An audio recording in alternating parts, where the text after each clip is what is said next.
Bienvenidos a otro episodio de Inteligencia Natural, tu rincón nerd, ¿cierto? Por las pantallas de UDA TV. Me acompaña nuestra invitada, Catherine Vieira, seguro conocida por nosotros.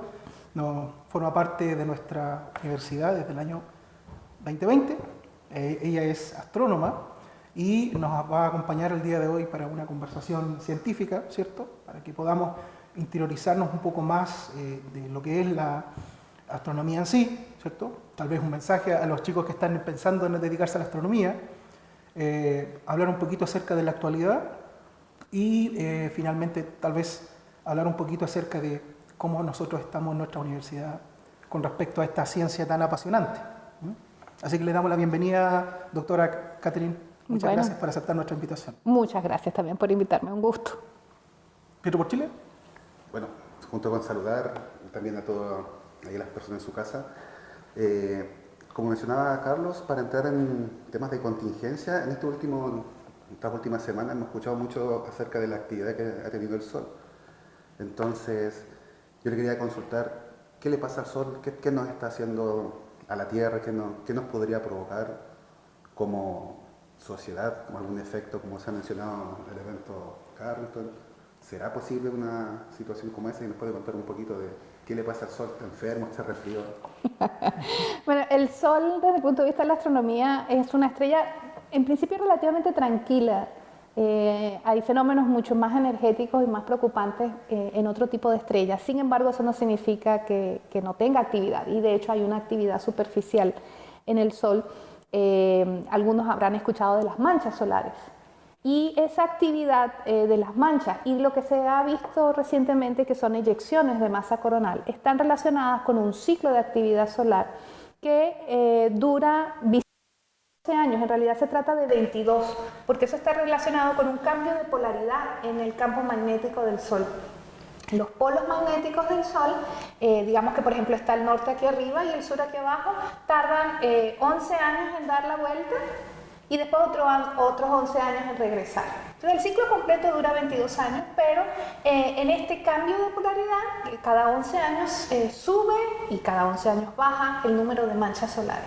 Y también al aumentar la actividad solar, aumenta la probabilidad de que se produzcan estas eyecciones de masa coronal. Están relacionadas con el campo magnético, unos loops, unos ciclos unos lazos de campo magnético que se rompen, y el resultado es que se envía al espacio una gran cantidad de plasma, que es un gas muy caliente, muchas partículas, y esas partículas viajan en el espacio, y dependiendo un poco de la orientación de la Tierra y el Sol, algunas de esas eyecciones que traen partículas especialmente pueden alcanzar a la Tierra. Ahora, nosotros afortunadamente tenemos un campo magnético, el campo geomagnético, que nos protege en buena medida de estas actividades extraordinarias, y también del viento solar común. El Sol, como también muchas estrellas, emite constantemente un viento de partículas. Entonces nuestro campo geomagnético normalmente desvía estas partículas cargadas hacia los polos magnéticos, que están bastante cerca de los polos geográficos norte y sur. Y cuando todas esas partículas cargadas se concentran allí e interactúan con el campo geomagnético terrestre, entonces se producen las auroras. Las auroras son muy típicas en las áreas polares, norte o sur. Hay auroras boreales y hay auroras australes.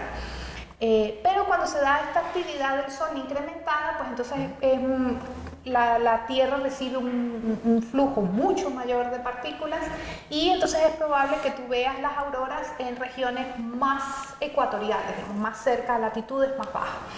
Esto ha pasado antes en la historia registrada. Quizás el evento más grande ha sido el evento Carrington. No estamos exentos de eso, puede pasar en cualquier momento. Es parte de las investigaciones que hacen los físicos solares, por ejemplo. Y cuando ocurrió el evento Carrington, la tecnología que se vio afectada en aquel momento era el telégrafo. En nuestros tiempos, probablemente todo lo que tiene que ver con satélites artificiales estaría muy afectado si llegáramos a tener un evento de esta naturaleza y de esta escala al día de hoy. Sería importante, o sea, realmente hay que estar pendientes, es un motivo por el cual, por ejemplo, la NASA tiene un conjunto de observatorios solares en 2 puntos distintos en el espacio, precisamente como para monitorear constantemente el Sol y bueno, es parte de la naturaleza de las estrellas. Hace 11 años, como mencionaba, ¿la actividad no fue tan intensa como ahora? ¿O?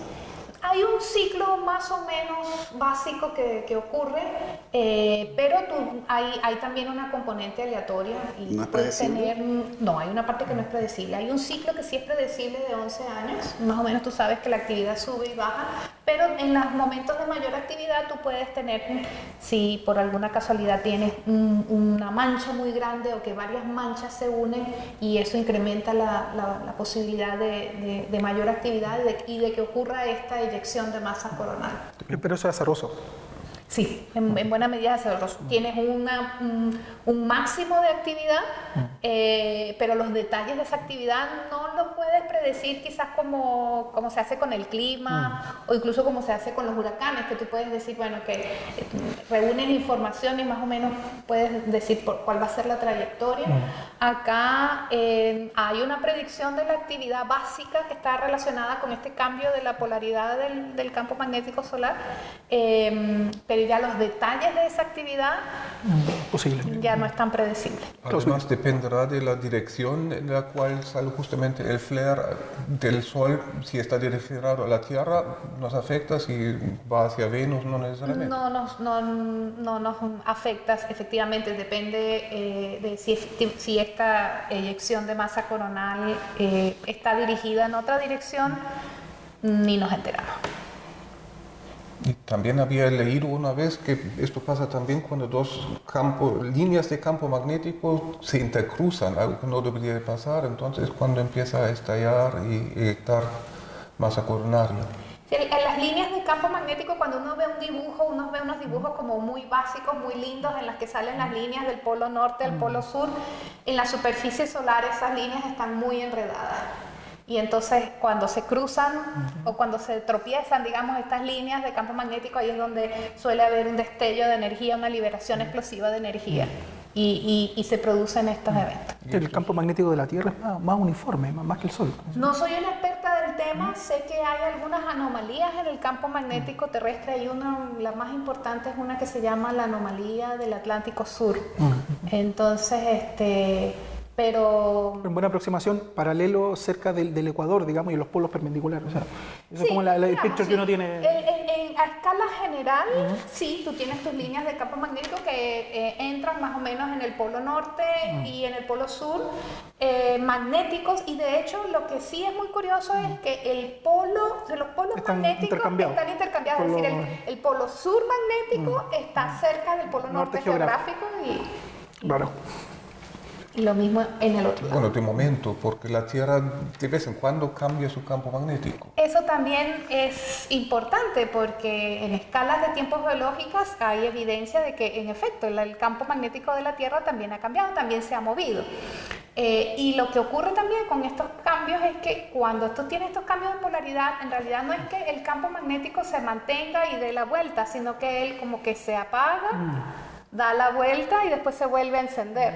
Entonces, si nosotros llegáramos a perder el campo magnético, el geomagnético, estaríamos desprotegidos ante la actividad solar, incluso la normal, y mucho más desprotegidos ante un evento ya más catastrófico, más energético.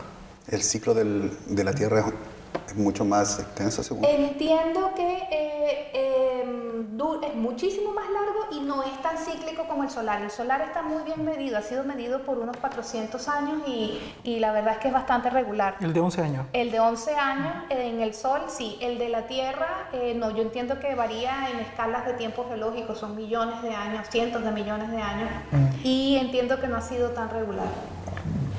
Son más bien cientos de miles de años, porque okay. en las últimas glaciaciones se pueden datar algunos estratos con el campo magnético atrapado en las partículas magnéticas en el estrato.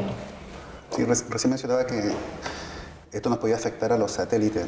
Y bueno, saliendo un poco del tema, ya que por lo que comenta es simplemente un resfrío lo que tiene el Sol en este momento, no es nada preocupante, al parecer. Le quería preguntar ¿tenemos algún satélite que cumpla alguna función en astronomía? Hay varios telescopios espaciales. Hay algunos satélites que se han utilizado para detectar partículas en las que no necesariamente necesitas un telescopio con un espejo o una lente, sino que tienes sensores sensibles a partículas, por ejemplo, para detectar rayos cósmicos. Entonces no necesariamente detectas una imagen, sino que detectas el paso de estas partículas. Pero en general para la astronomía normalmente hemos lanzado satélites con telescopios para observar. No siempre están cerca de la Tierra, de hecho ahora hay varios telescopios espaciales que están instalados más o menos como a 1 millón de kilómetros de la Tierra en una parte del espacio que se llama un punto de Lagrange, el L2, que es un punto bastante estable. Entonces los satélites están más o menos en esa localización y van viajando con la Tierra alrededor del Sol para hacer observaciones. ¿Y los satélites que usamos en telecomunicaciones están más próximos a la Tierra? Sí. En términos de satélites artificiales, nosotros la mayor población hasta ahora son los satélites geoestacionarios que están más o menos a unos 36.000 kilómetros de altura. Y están a esa altura precisamente porque el tiempo que les toma dar la vuelta alrededor de la Tierra es un día. Y por lo tanto aparecen estacionarios respecto a un lugar. Por eso se llaman geoestacionarios.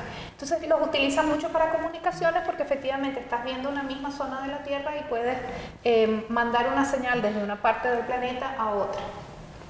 Y ese es el principal uso. Sin embargo, en tiempos recientes ha crecido mucho la población de satélites a baja altura.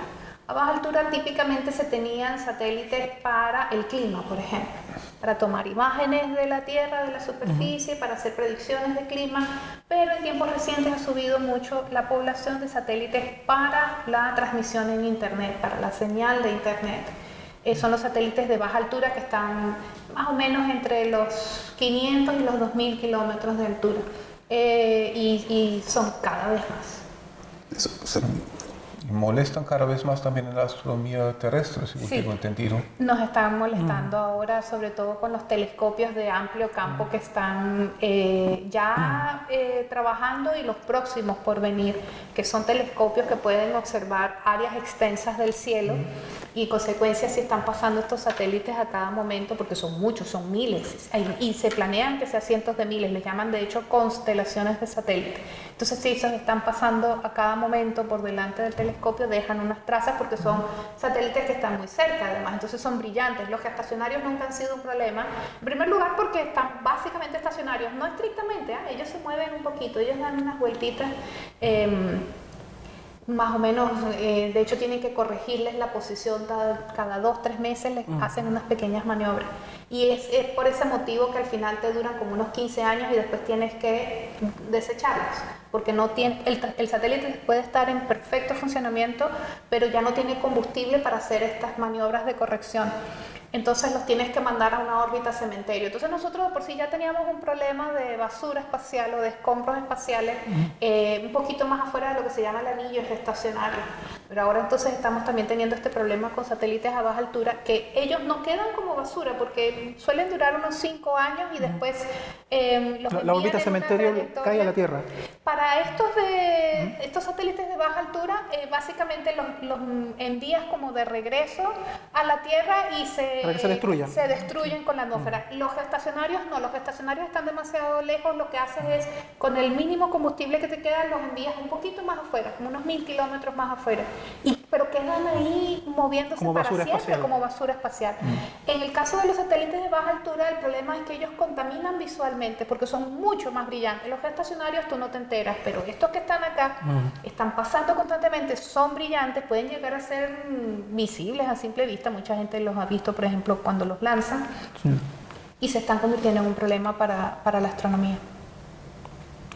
¿Hay algún protocolo que, por ejemplo, la NASA o la comunidad científica pueda invocar para que, por ejemplo, Elon Musk, digamos, se relaje un poquito, porque el proyecto que tiene es bien ambicioso, que el Internet está súper bien, quizás bajarán los precios del Internet, quizás la conectividad mejoraría, pero el precio de mirar hacia el universo sería muy alto, parece, ¿no? Sí. ¿No existe una ley que proteja los cielos, digamos, en ese sentido? Se está trabajando en eso, digamos, porque la normativa actual no impide hacer este tipo de cosas, no impide que una compañía lance esta cantidad de satélites, que principalmente pues estás en el espacio exterior que no es de nadie. Hay unas normas básicas, hay un acuerdo de Naciones Unidas que precisamente se hizo una especie de primera ley del uso pacífico del espacio. Claro. Entonces hay unas normas básicas que te dicen, por ejemplo, que no puedes instalar bases militares en la Luna, por ejemplo. Por ejemplo, como la Antártida para fines científicos solamente. Exactamente, o que no puedes hacer pruebas nucleares en el espacio, eso también está prohibido. Pero estos son actividades comerciales, las actividades comerciales en el espacio no están reguladas todavía. Entonces ahí se está trabajando y hay, por ejemplo, nosotros en el Instituto de Astronomía y Ciencias Planetarias, aquí en la universidad, tengo un colega, el doctor Jeremy Treglon-Reed, que él trabaja precisamente con el seguimiento de estos satélites de baja altura para hacerles un seguimiento y además también en conversaciones de la Unión Astronómica Internacional con estas empresas, tratar de buscar un procedimiento que les permita que ellos sigan haciendo su actividad comercial, pero que no nos afecten a nosotros en la astronomía, digamos, que no contaminen el cielo, no es una contaminación visual finalmente. Y en base a lo mismo, ¿no es una solución sacar los telescopios terrestres y dejarlos en el espacio? Es que igual enviar cosas al espacio es muy, muy costoso.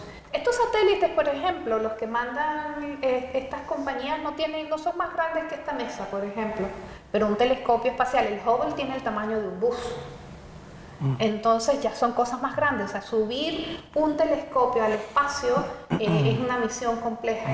Entonces, todavía hay mucha ciencia que se puede hacer desde tierra, entonces pensar en migrar toda la astronomía al espacio no es una solución factible. Tal vez en 100 años, con la tecnología muy avanzada, Probablemente.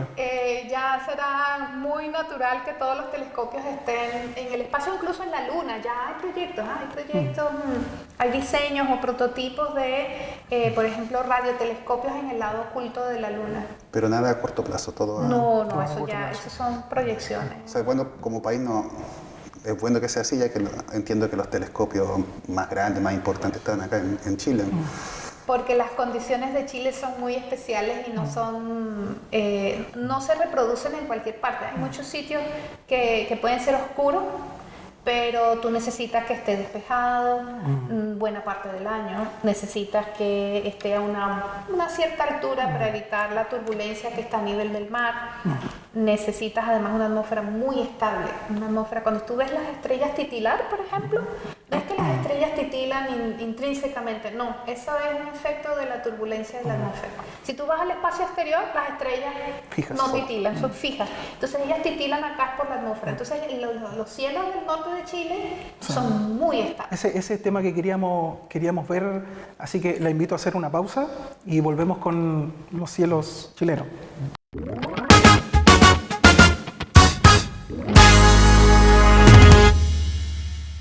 Estamos de vuelta con nuestro programa Inteligencia Natural. Estábamos conversando con nuestra invitada Catherine y habíamos dejado una temática pendiente. Sí, estamos hablando respecto a los cielos chilenos para hacer astronomía. Entonces yo tengo una pregunta un poco política, por decirlo de alguna forma. Yo entiendo que los telescopios más grandes están en la región de Antofagasta y en la región de Coquimbo. ¿Por qué no tenemos telescopios grandes o algún telescopio en la región de Atacama? Sí, al parecer cumplimos relativamente con la misma geografía que nuestros vecinos. Bueno, hay razones principalmente históricas y presupuestarias, porque construir un observatorio profesional de gran escala cuesta muchísimo dinero. Entonces no solamente necesitas que el sitio sea muy bueno, que la región de Atacama lo es, tan buena como la región de Coquimbo y la región de Antofagasta, pero además tú necesitas una infraestructura asociada para poder construir ese observatorio. Necesitas buenas carreteras, necesitas un buen puerto, por ejemplo, si necesitas traer el telescopio, traer las cosas para construir el observatorio.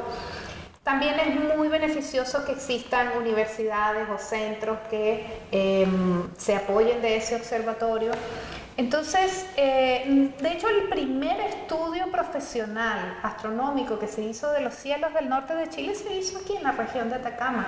Fue Curtis, Ever Curtis, que vino en 1903, más o menos. Él vino a Copiapó y hizo como observaciones en lo que se llama el Llano de Varas, que está cuando uno sale de Copiapó y va hacia Inca de Oro, más o menos donde están ahora estas estaciones de paneles solares, las estaciones fotovoltaicas. Entonces, y él se dio cuenta rápidamente que el cielo en Atacama era muy parecido al cielo en California, donde estaba Mount Wilson en esa época. Entonces, los cielos de Atacama son muy buenos, y él hizo un reporte muy completo que fue considerado posteriormente en los años 60, cuando ya sí vinieron los consorcios norteamericanos y europeos a buscar dónde instalar. Por ejemplo, en los años 60, en 1960, cuando vino Georgian Stock a estudiar el norte de Chile, enviado por los norteamericanos, él hizo observaciones tanto en la región de Coquimbo como aquí en Atacama. Él observó en 3 cerros acá, si recuerdo bien los nombres, era el Checo, la Peineta, y había otro cerro más que ahorita no recuerdo el nombre. Y él también observó en Tololo. Entonces hicieron observaciones simultáneas y los dos sitios, La Peineta y Tololo, quedaron muy bien. Finalmente se decidieron por Tololo porque el puerto de Coquimbo estaba en mejores condiciones que el puerto de Caldera, porque las carreteras estaban un poco mejor. Entonces al final hay varias condiciones más allá del cielo. Entonces es tan costoso que una vez que tú consigues este sitio ideal, tú no te pones a buscar otros sitios nuevos, a menos que esto ya dejen de fallar. Entonces lo que haces es más bien construir observatorios alrededor de los sitios que ya conoces, porque los observatorios se construyen para que duren 100 años. Entonces tú necesitas tener un sitio bien caracterizado y no siempre te arriesgas a buscar un sitio nuevo porque puede finalmente fallar. En cambio, confías en un sitio, pues, por ejemplo, Tololo, o en las regiones, en los observatorios que están, no sé, Paranal, o incluso Alma, que está en el llano de Chasmentor, son sitios que ya se conocen, ya tienen 20, 30 años. La Silla, bueno, aquí en Antofagasta, por ejemplo, están Las Campanas está dentro de la región de Atacama. Entonces, una vez que tú conoces estos sitios y que ya tienes datos de 20, 30 años de que te ha funcionado, entonces normalmente lo que tratas es que el próximo telescopio lo construyes en un cerro que está cerca, porque aprovechas ya la carretera que está hecha, aprovechas las residencias que ya están construidas. Entonces, claro, es difícil comenzar a construir un observatorio nuevo desde cero, aunque tengas las condiciones ideales. Entonces, creo que eso explica en buena medida el por qué Atacama no tenga tantos telescopios como los que tiene Antofagasta. Sin embargo, acá, justo en la frontera, digamos, entre la región de Coquimbo y Atacama, se está construyendo el telescopio gigante de Magallanes. Esos son 7 espejos de 8 metros cada uno. El más grande del mundo. El más grande del mundo va a ser otro, que es el telescopio extremadamente grande. Ese se está construyendo en Antofagasta, en el Cerro Armazones. Ese va a tener un espejo de 39 metros de diámetro, segmentado, pero 39. ¿Por qué no se eligió Atacama para...? Porque precisamente ya se tienen estos sitios conocidos, entonces prefieren ir a lo seguro. Claro. Aprovechar. O sea, no es que no esté en Atacama, sino que tiene que estar cerca de Atacama. O sea, no puede ser aquí, sino que tiene que ser allá por razones técnicas. Principalmente económicas. Ya. Lo que te digo, o sea, ya tienen una carretera hecha porque ya está el otro observatorio cerca a 20 kilómetros. Entonces ya tienes toda una infraestructura construida y lo que haces es aprovecharla. En base a lo mismo, entiendo de que Japón, ahí en Chagnator, inauguró hace poquito un observatorio, ondas de radio, un radiotelescopio a la altura máxima que se había construido tecnología de esa altura, 5.600, creo que por allí más o menos. Mi pregunta es, ¿no existiría la posibilidad real de que como universidad, tal vez apoyados por el gobierno regional, aprovechando también que tenemos caminos para las mineras. Nosotros tenemos la ventaja acá en Atacama, que en media hora, 40 minutos estamos en la costa, en Caldera, y en 2 horas podemos estar a 4.000, 4.500 metros de altura en un auto. O sea, en un día podemos tener un cambio de altitud bastante extremo. Entonces, mi pregunta es, a lo mejor no mirando el óptico por todo lo que menciona, pero y mirando un poco más la radioastronomía, aprovechando un poco estas ventajas que tenemos en altura. La minería tiene los caminos tan más que probados y diseñados. ¿Se ha planteado algo así? ¿O también requiere siempre la visión de la inversión y se prefiere, entiendo, a lo que ya se conocen, como mencionaba? Bueno, en la radioastronomía también ocurre que tú necesitas tener zonas radiosilentes. Así como para la astronomía en el óptico con los telescopios necesitas estar lejos de grandes ciudades y que no haya contaminación lumínica, para instalar un radiotelescopio también tienes que estar lejos de fuentes artificiales de ondas de radio. Entonces, por ejemplo, unas instalaciones mineras va a tener una fuerte emisión en radio, por ejemplo, por las comunicaciones. Produce ruido. Produce ruido. Entonces, estas instalaciones que están en el llano de Chasmantor, están a 5.000 metros, ellas están muy aisladas. No hay fuentes de radio cercanas. Entonces, si de por sí es difícil para la astronomía óptica conseguir sitios con poca contaminación lumínica y con el clima apropiado, la altura y el nivel de humedad apropiado para instalar telescopios, para radiotelescopios se hace más complicado. No por esta parte del clima, porque la verdad es que a los radiotelescopios no les importa si hay nubes, no importa si es de día ni de noche, o sea, los radiotelescopios en ese aspecto tienen muchas ventajas, pero tienen el detalle de que tienen que estar muy lejos de emisiones artificiales de radio, que ahora abundan mucho, las torres de celulares, instalaciones industriales que utilicen comunicación por radio. Hay realmente muy pocos sitios que están protegidos.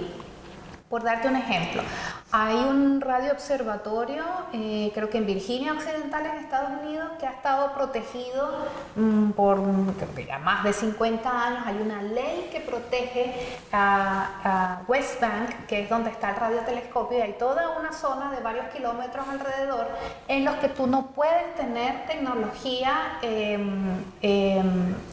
digamos, por ejemplo, como un Wi-Fi. Ahí está prohibido el Internet. Allí no puedes tener un horno microondas, no puedes usar controles de televisor, no puedes, una gran cantidad de tecnología moderna que ahora funciona, que es inalámbrica, no la puedes utilizar, ya está prohibida. Entonces tú vas a este sitio y es como vivir en los años 50, ¿por qué? Porque está el radiotelescopio y entonces tienen que proteger un área a su alrededor para que no interfiera con las observaciones. Entonces con un radiotelescopio lo que ocurre es que necesitas también estar en una zona radiosilente. Y eso podría o no ocurrir en la cordillera, ¿no? Hay que hacer estudios varios años para asegurarse de que estás en una zona en la que no vas a tener interferencia. He visto el otro día un reportaje justamente de Australia, de un radiotelescopio que parecían haber hecho una nueva observación de una señal, pero después de un tiempo se dieron cuenta que esta señal siempre se metía más o menos a mediodía. Y finalmente descubrieron que era un microondas que tenía mal funcionamiento. Claro. Era la hora del almuerzo. Era la hora de la colación. Claro. Y pasando. Pero aquí en Chile tiene la ventaja de los cielos limpios, pero la desventaja de que todo está en el hemisferio sur. También hacen falta observatorios buenos en el hemisferio norte. El desierto de Taklamakan o Gobi no podía tener condiciones tan bien buenas para poder instalar algo parecido. Entiendo que los chinos están construyendo ahora un observatorio de gran escala en la meseta tibetana porque tienen muy buenas condiciones, al menos de oscuridad. En términos de contaminación lumínica, es una zona muy oscura del planeta, digamos. Allí de nuevo entran otras consideraciones. Hay otras zonas oscuras en la Tierra. En Namibia, por ejemplo, que está muy poco poblada, es una zona muy oscura. Pero allí entra en consideración el clima.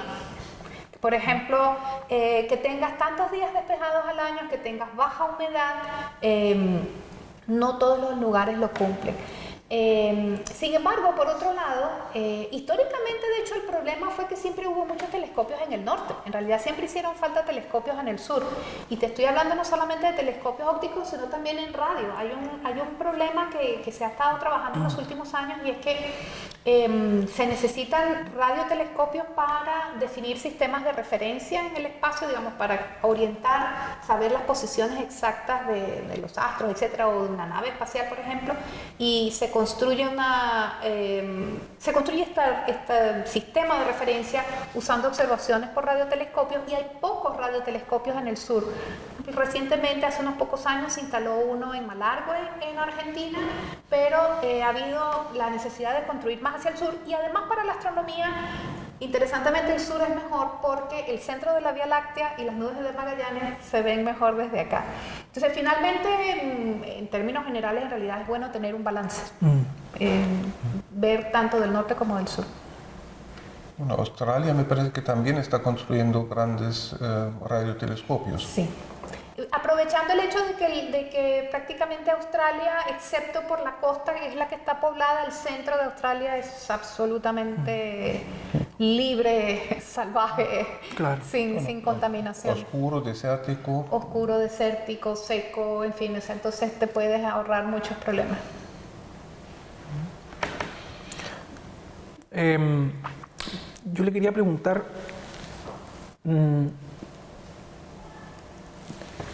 cuando los países, digamos históricamente, ¿cierto?, suelen tener problemas internos, buscan enemigos externos, ¿sí?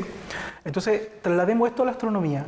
Si nosotros como planeta Tierra, ¿cierto?, probablemente, o quizás que nunca ocurra, pero ojalá que nunca pase, pero supongamos que nos acercamos hacia un conflicto global, ¿cierto?, una especie de guerra fratricida, ¿qué rol podría jugar la astronomía, el conocimiento de que hay otros mundos, ¿cierto?, estén habitados o no? ¿Podría ocurrir el mismo fenómeno? ¿Podría ocurrir de que los líderes del mundo busquen un enemigo externo usando conocimiento de la astronomía, por ejemplo? ¿Cómo la astronomía juega el rol para mantener, por ejemplo, la cooperación entre los países y finalmente la paz? Bueno, y lo que nosotros hemos aprendido como astrónomos es que si bien ya hay planetas, ya hemos encontrado los planetas, sospechábamos que existían hace un tiempo, pero ya tenemos unos 30 años encontrándolos. Algunos pocos, no son muchos, son similares a la Tierra, tienen la masa similar, orbitan alrededor de una estrella similar, zona habitable, podrían tener condiciones para la vida. Lo que sí hemos aprendido siempre es que están muy lejos, están a unas distancias tan grandes que viajar a esos lugares, por ejemplo, no es técnicamente posible ni nos va a resolver ningún problema. Entonces, de las cosas que uno aprende en astronomía es que realmente este planeta es único. Y es único no porque no haya otro planeta como él, sino que no hay uno que esté suficientemente cerca para irse y que te funcione como un sitio de escape, por ejemplo. Ni siquiera otros objetos del sistema solar. Sí, se ha planteado la idea de instalar, por ejemplo, colonias o estaciones en la Luna, en Marte. Una plataforma para ir a otros planetas. Tal vez sí, incluso, por ejemplo, para visitar los satélites galileanos. Los satélites son muy fríos finalmente. Temperaturas congelantes.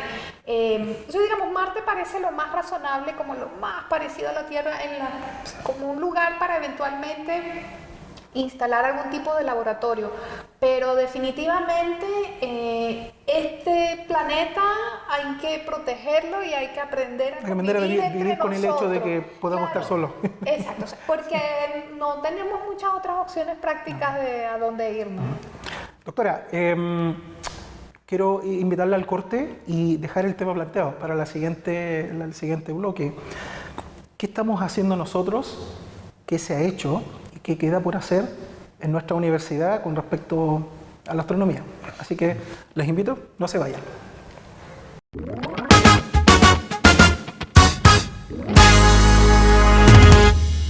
Estamos de vuelta en nuestro último bloque con nuestra invitada. Habíamos dejado la temática planteada, ¿cierto?, en nuestra universidad, la Universidad de Atacama. Usted puede hablar, digamos, desde afuera porque lleva poco tiempo aquí, entonces también ha viajado por el mundo, conoce otras realidades, otras dinámicas, ¿cierto? ¿Podría contarnos, Catherine, qué es lo que se ha hecho, qué es lo que hay y qué es lo que queda por hacer? ¿Cuáles son los desafíos de nuestra región con respecto a la astronomía, el doctorado? Claro, bueno, ciertamente es muy valioso que la región de Atacama ahora cuenta con un Instituto de Astronomía y Ciencias Planetarias donde se hace investigación, donde además impartimos un doctorado en Astronomía y Ciencias Planetarias. La astronomía en Chile ha crecido bastante, sobre todo se ha descentralizado, porque antes estaba muy concentrada en Santiago, las universidades, los institutos de investigación y bueno, los observatorios en sus respectivos sitios. Pero ahora hay una serie de universidades públicas y privadas en regiones que ya se han abierto también a la astronomía, ofrecen carreras de pre y posgrado en astronomía. Entonces, en particular Atacama es muy bueno, muy positivo que la región y que la universidad crezca en estos aspectos que son más allá de la formación de profesionales. Ahora estamos hablando de hacer investigación. Eso significa producir conocimiento desde la universidad, desde Atacama. Entonces tenemos el instituto que en la actualidad cuenta con 11 investigadores, chilenos y extranjeros. También tenemos estudiantes chilenos y extranjeros que vienen precisamente atraídos por el hecho de que Chile tiene los mejores cielos del mundo para observar en astronomía y porque les permite la oportunidad de aplicar a tiempo de observación en estos grandes telescopios. Entonces, efectivamente, es un trabajo duro, cuesta a veces porque, bueno, un doctorado es complejo y hacer investigación científica es complejo, pero es importante que la región y que la universidad se plantee estos retos y crezca, ¿no? Se desarrolle, que hagan más cosas. Entonces, es importante que es una investigación que está al mejor nivel. La astronomía es muy internacional y además es una comunidad científica relativamente pequeña. En el mundo hay unos 15.000 astrónomos. En Chile somos unos 300. Entonces nos conocemos bastante, ¿no? O sea, siempre hay muchos lazos de colaboración nacional e internacional. Muchas conferencias de astronomía se dan en Chile. Entonces y la idea es que esas colaboraciones y esos eventos de colaboración científica astronómica dejen algo. Exacto, y efectivamente entonces participar en esa actividad de alto nivel ya lo estamos haciendo aquí en la universidad. Tenemos pocos años, el instituto fue fundado en el 2017 y el doctorado comenzó el 2018. Ya graduamos a nuestros primeros doctores, ya tenemos a 3 doctores graduados, entonces, y somos un doctorado acreditado. Estamos trabajando, de hecho, para nuestra próxima acreditación el año que viene. Duro trabajo. Entonces, es un trabajo intenso, sí, no lo voy a negar, es fuerte, claro. Pero lo hacemos con mucho gusto, porque se puede. ¿Y qué son las carreras, los conocimientos que más se necesitan para poder convertirse después en astrónomo? Normalmente nosotros pedimos para el ingreso al doctorado una licenciatura en astronomía, en física o en matemáticas, incluso alguna ingeniería. Y en el caso de las carreras que ya no sean tan afines a la astronomía, podemos pedir unos cursos de nivelación. También aceptamos geólogos, porque una de las marcas, digamos, distintivas de nuestro doctorado es que es un doctorado en astronomía y ciencias planetarias. Entonces, agregamos el componente de la geología, que normalmente aquí en la región ha estado ligado a la minería, ¿no? La explotación minera, mientras que para nosotros es la geología planetaria, estudiar la estructura, por ejemplo, de los planetas sólidos o de los asteroides o de los satélites, que son cuerpos sólidos dentro del sistema solar.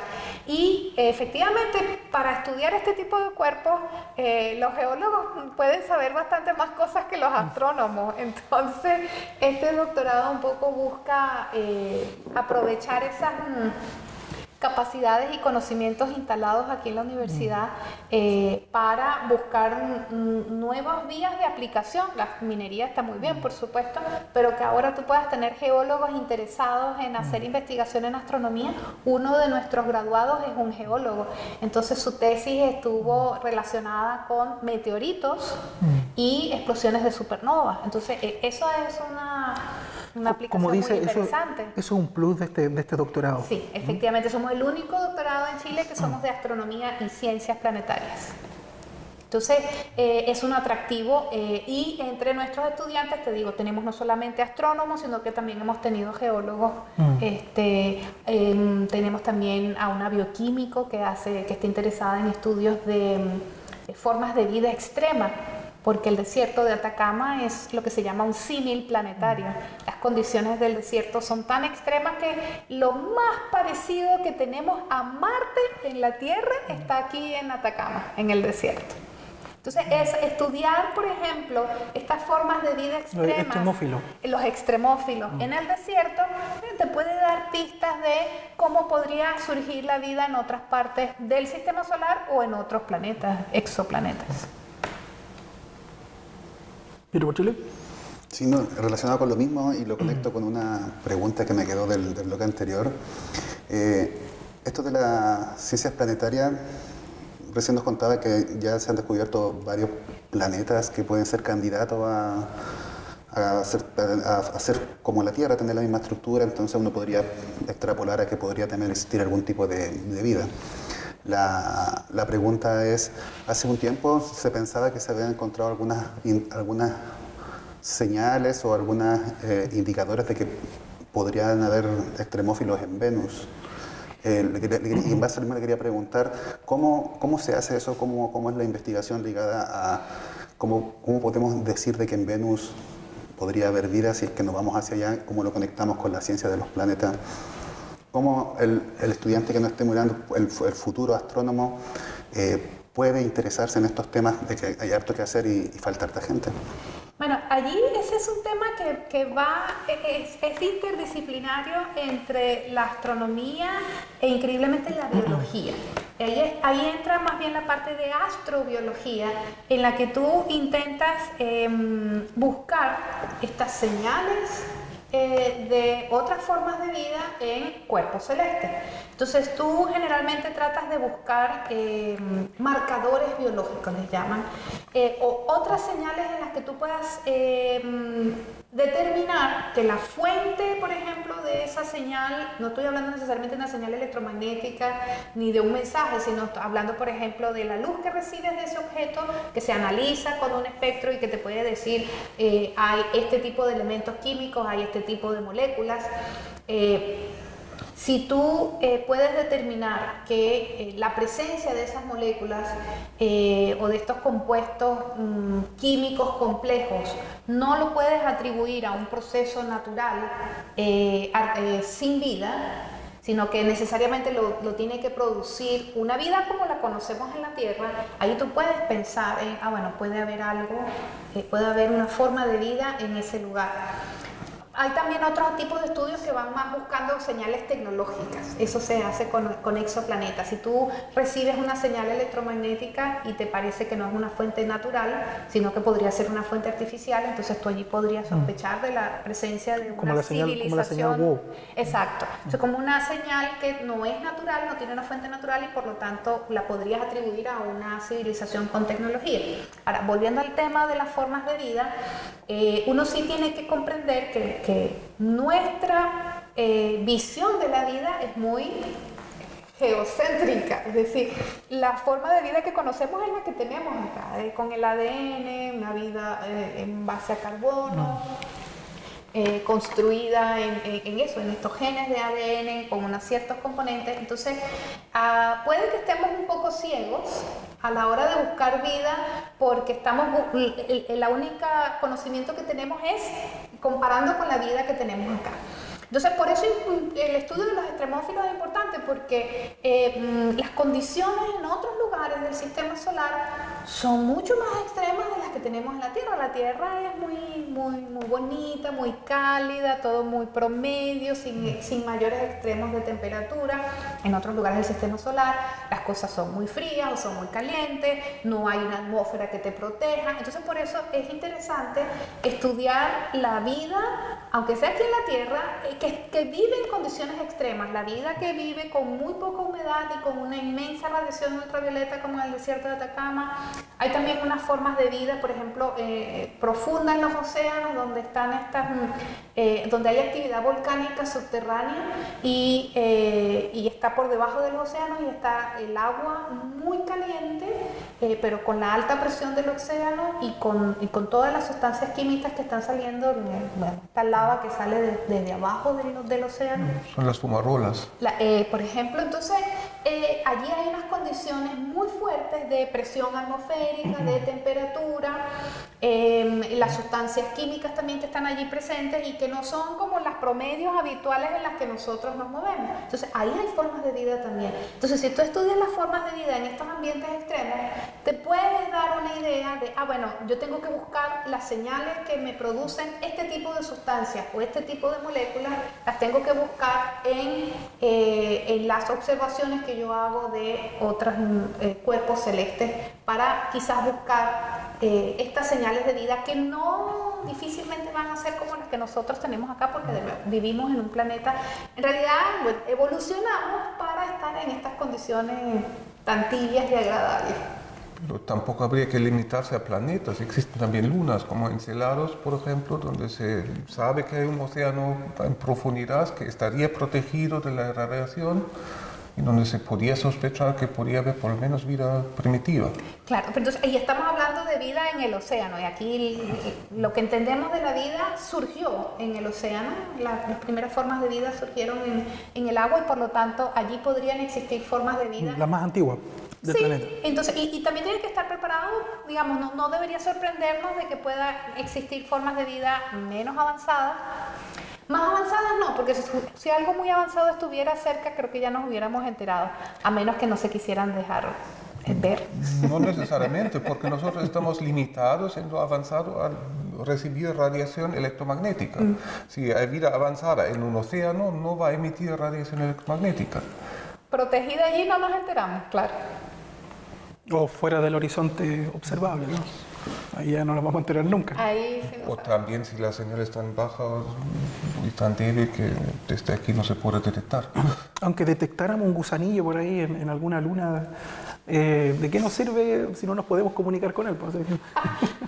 Pero te habla de que la vida, y esa idea sí ya la tenemos solo, clara, claro. La vida es resistente, eso sí.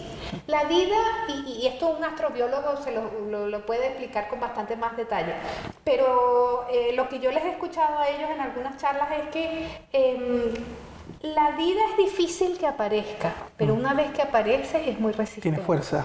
Sí, entonces no es tan simple que la vida aparezca, pero una vez que está, arranca. Yo tenía entendido que era relativamente fácil que aparezca, pero es muy difícil que evolucione a algo un poco más inteligente, porque las primeras trazas de vida se detectaron a muy pocos millones de años después de haberse creado la corteza terrestre. Pero desde ahí hasta ahora, que hay algo que llamamos nosotros por una vida inteligente, han pasado 4,5 millones de años más o menos. Pero hay que distinguir entre que la vida resista y que la vida evolucione. Y además una de las cosas que ocurre en la evolución, digamos,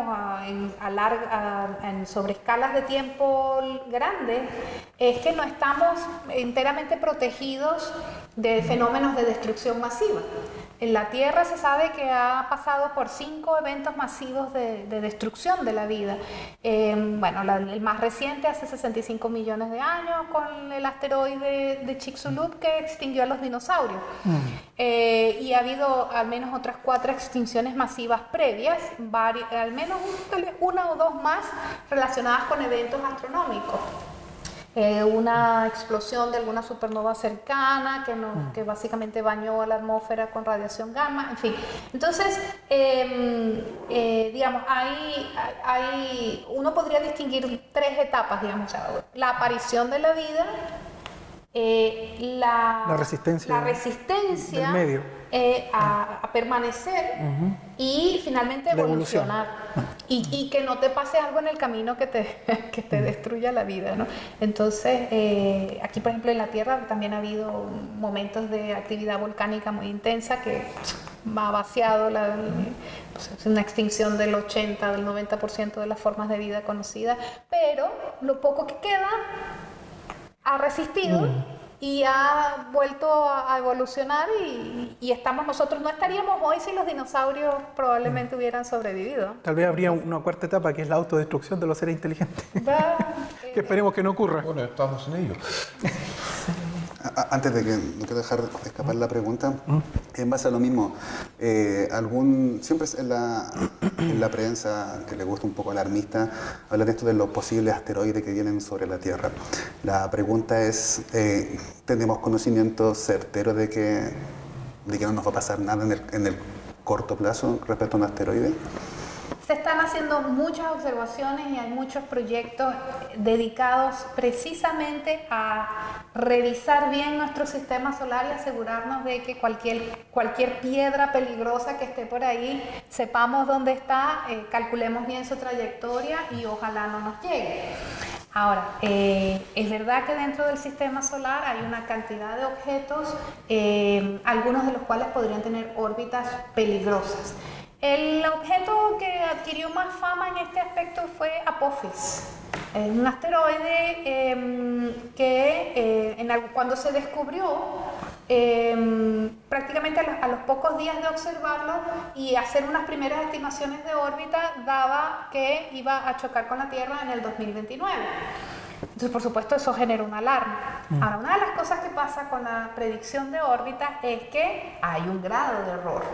Nosotros podemos hacer muy buenas predicciones para la próxima semana, para los próximos 6 meses, pero una predicción a 10, 20, 30 años ya los errores son más grandes. Entonces, ¿qué es lo que pasa? Necesitamos acumular más observaciones, necesitamos observar este objeto por varios años para mejorar estos cálculos de órbita. En efecto se hizo y lo que ocurre es que Apophis no va a chocar con la Tierra. ¿Va a pasar cerca? Sí. Va a pasar cerca, de hecho va a pasar, el estimado más reciente del que conozco, dice que va a pasar a incluso una distancia menor a la de los satélites geoestacionarios. Entonces se va a ver a simple vista. Entonces. Se va a ver a simple vista, pero en el norte. Tristemente no se va a ver desde este lado del planeta, se va a ver hacia el norte, el hemisferio norte. Entonces, claro, va a ser un objeto relativamente brillante y bueno, él es más o menos grandecito. Ahorita no recuerdo los estimados, son tal vez unos decenas de kilómetros, no creo que tenga más. Y claro, eso es un roce cósmico, eso sí es verdad, eso es un roce, en términos astronómicos, eso está cerca, pero no, ya estamos seguros que no va a colisionar con la Tierra. Entonces, hay una cantidad de asteroides que se está haciendo seguimiento precisamente para primero estar enterado. Eso no es una cosa que viene el asteroide y ya mañana se acabó el mundo. No, si se va a acabar nos enteramos unos 10 años antes. Pero, más allá de eso, ya incluso hay pruebas de intentar cómo desviar un asteroide que sea peligroso. Ya la NASA, por ejemplo, lanzó una misión, la misión DART, que fue a visitar a un asteroide binario. Tenía un asteroide con su satélite, era Dimorphos y Didymos. Entonces, en este asteroide binario tú tienes un asteroide más chiquitito dándole vuelta a uno más grande y estos están viajando alrededor del Sol. Entonces se hizo una prueba de mandar a esta nave y impactar el más chiquitito y moverlo de su órbita y se logró. Y se logró bien, o sea, el impacto cambió, modificó la órbita del pequeño alrededor del grande, lo puso más cerquita y ahora se mueve un poco más rápido. Hay una esperanza. Hay una esperanza, por supuesto que sí, esas misiones se planifican con años, etcétera, pero digamos, no estamos tan malas. Si no, postulamos un proyecto FIC para desviar un asteroide. Para ir terminando, Catherine, muy cortito. ¿Usted le podría mandar un mensaje a estos chiquillos, tal vez alumnos de colegio, de liceo, que quizás esté pensando en dedicarse como propósito de vida a la astronomía? ¿Qué mensaje usted le mandaría? No sé, estoy complicado con las matemáticas, siempre es lo que piensan. ¿qué mensaje le mandaría usted a estos jóvenes que en algún momento podrían convertirse en astrónomos chilenos? Mira, no hay que ser un genio, no hay que ser una mente brillante, así genial para trabajar en la astronomía. Este perfil de que el científico es esta persona medio loca y abstraída, puede ser alguno que otro, pero la inmensa mayoría de nosotros somos personas comunes. ¿Qué se necesita para la ciencia? Digamos, es dedicación y es finalmente disciplina. Entonces te tiene que gustar, es algo que te tiene que gustar. Para que te guste la ciencia tienes que estar expuesta a ella, ¿no? Por supuesto, tienes que enterarte, estar un poco tal vez viendo noticias, hacer alguna observación, participar en ferias científicas. Entonces, no se requiere una inteligencia especialmente superior, se requiere disciplina. Por supuesto que tú vas a ver tu cantidad de matemática, tu cantidad de física. Ahora, estamos en el mejor país del mundo para estudiar astronomía. O sea, si hay una carrera que se puede estudiar bien en este país, es astronomía. Eso es el mejor incentivo. Entonces, realmente no puedes pedir más. Tienes una cantidad de profesionales nacionales y extranjeros que están concentrados aquí en Chile, con lo cual el acceso a una educación superior de calidad en astronomía está garantizado. Y nuestro doctorado en la Universidad de Atacama. Y ahora tenemos un doctorado aquí, estamos esperando graduar al primer doctor en astronomía y ciencias planetarias de Atacama. Estupendo. Bueno, lamentablemente estamos llegando al final, así que yo quiero agradecerle su invitación y su conocimiento, su buena onda, su voluntad de venir a compartir con nosotros a nuestro programa, a nuestro reciente joven programa. Así que les doy las gracias por estar aquí, Catherine. Ha sido muy amable, y a nuestros panelistas también. Muchas gracias. Muchas gracias por acompañarnos a todos. Y gracias a ustedes por escucharnos y buena jornada. Nos vemos en el siguiente episodio.